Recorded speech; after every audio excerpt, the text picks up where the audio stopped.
barely ranking above the bottom quarter of my class, I said, flippantly, to offset the uncomfortable twist in my gut at the admission. I realize I won't end up as advisor to the director of the Joint Staff like Margot, or as chief whatever it is he does in that penthouse office like Hugh. I just want to be doing something real, something useful.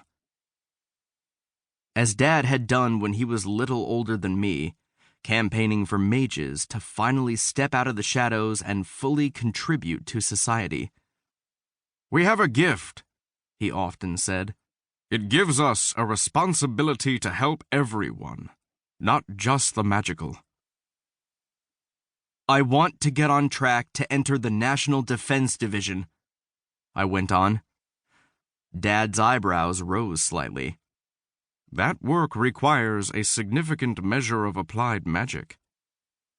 Yes, and I know I'd have to settle for a minor position because of that, but I'd rather be doing what I can to preserve the country than be head inputter of tax records or secretary of office supplies.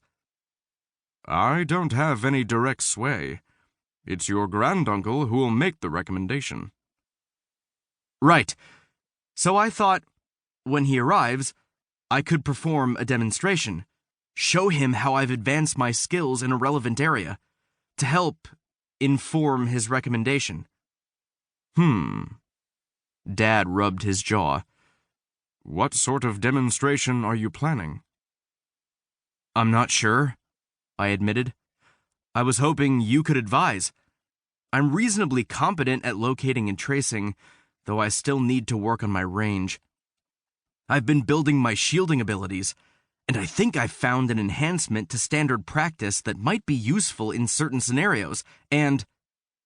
Interest lit Dad's face. He leaned back against his desk, his hand resting beside the obsidian paperweight I'd made him when I was 7. He'd kept the damn thing all this time, even though the enchantment on it was so weak that disturbed papers would merely coast more slowly rather than holding in place. Unless they were actually beneath the weight, which defeated the purpose of having chanted it. I could do a proper job of it now, but it seemed embarrassingly childish to offer. Let's see this shield of yours, Dad said. Innovation counts for a lot. I straightened the collar of my linen button-down, willing away my nerves. Then I inhaled deeply.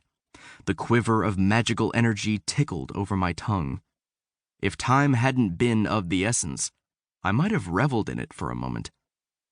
With every thought trained on my intent, I rolled the words over my lips at a lilting cadence. Qua requievret herba moenia.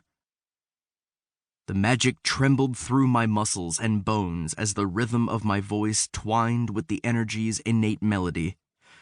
Some shuddered away from me, as always, but I felt a significant portion resonate in harmony. Modulating my poetic phrase at a steady volume, I directed the rising hum of magic into a shimmering barrier between Dad and me. My hands lifted with it, guiding my focus.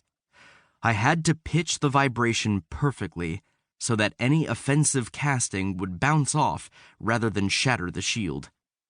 When I'd asked Prisha to test my last attempt, my construction had held up to a good battering.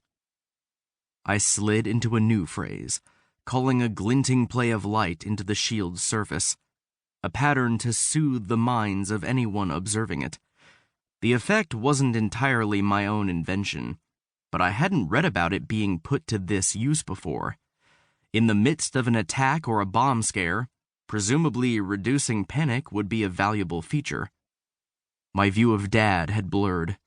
A smile crossed his lips. He was impressed.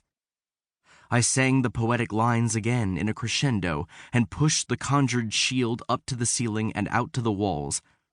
The energy raced through me, piercing the roots of my teeth and the bases of my fingernails, but I could carry it farther. I'd never cast a barrier much bigger than myself before, but protecting only one person was hardly the scale national defense required.